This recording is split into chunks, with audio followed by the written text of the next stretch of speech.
This is going to be your preacher curl variation.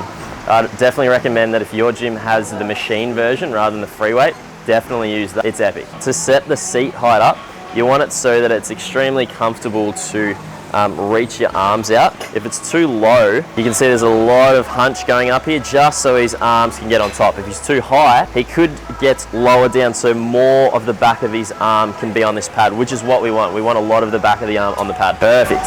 So you can only slightly reach forward and all of the back of his arms on there. When you use weights, we sort of don't want to start fully straight arm and then curl it up. It's a lot of pressure on the elbows. So when you get it, sit up, dig your elbows into the pad, curl it up first, then get set.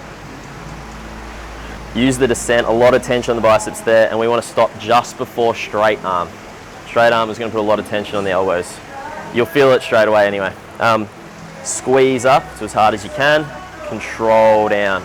Use the stretch down here. Squeeze. This is one of those machines where you can just go ham on it.